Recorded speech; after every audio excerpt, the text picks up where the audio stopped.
Hi hello നമസ്കാരം. ഞാൻ ബിജു കാട്ടാക്കട. അപ്പോൾ ഞാൻ ഒരു ചെറിയ കാര്യം പറയാൻ വേണ്ടിയിട്ടാണ് വന്നത്. വേറെ ഒന്നുമല്ല, നമ്മുടെ റോഡുകളുടെ അവസ്ഥയാണ് ഞാൻ ജസ്റ്റ് ഒന്ന് സൂചിപ്പിക്കാൻ വേണ്ടി വന്നത്. നമ്മുടെ ട്രിവാൻഡ്രം കാട്ടാക്കട റോഡിൽ ഇപ്പോൾ ഏതാണ്ട് പേയാടിന് ഇപ്പുറത്തോട്ട് ഭയങ്കര കുഴികളാണ്. കുറേ നാളുകളായി ഈ കുഴികളുണ്ടായിട്ട് ഭയങ്കര അപകടങ്ങൾ നടക്കുന്ന ഒരു റോഡാണ്.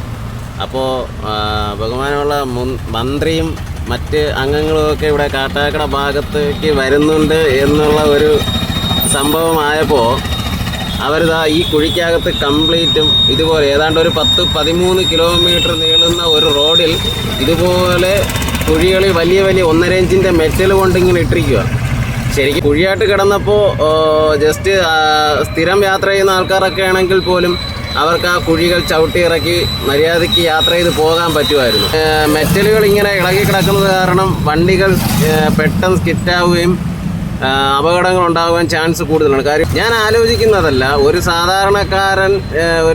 ഒരു സാധാരണക്കാരനായ പൗരൻ്റെ വാഹനത്തിനുള്ളിൽ ഇൻഷുറൻസ്, ടാക്സ്, അതുപോലുള്ള പൊല്യൂഷൻ ഉൾപ്പെടെയുള്ള പേപ്പറുകൾ ഒരു ദിവസം മുടങ്ങി എന്ന് വെച്ചാൽ അത്തരത്തിലുള്ള ആളുകൾ ഞങ്ങളിവിടെ നിർത്തി പൊറപ്പിക്കൂ.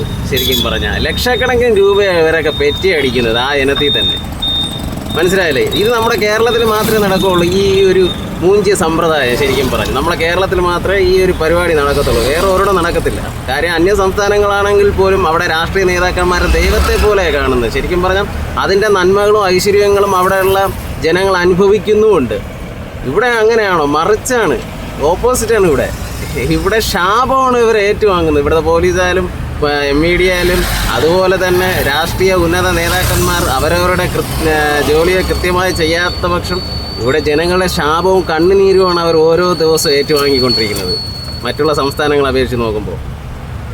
എനിക്കിത്രേ പറയാനുള്ള കാര്യം, ഏറ്റവും കൂടുതൽ അപകടവും ഏറ്റവും കൂടുതൽ തിരക്കുമുള്ള ഒരു റോഡാണ് ഈ കാട്ടാക്കട ട്രിവാൻഡ്രം റോഡ്. അതിലിപ്പോൾ മന്ത്രി വരുന്നു എന്ന് കണ്ടപ്പോൾ മാത്രം ഇത്തരം വലിയ മെറ്റലുകൾ കൊണ്ടിട്ട് കൂടുതൽ അപകടങ്ങൾ സൃഷ്ടിക്കുന്നത് ഒഴിവാക്കണം എന്നാണ് എനിക്ക് പറയാനുള്ളത്.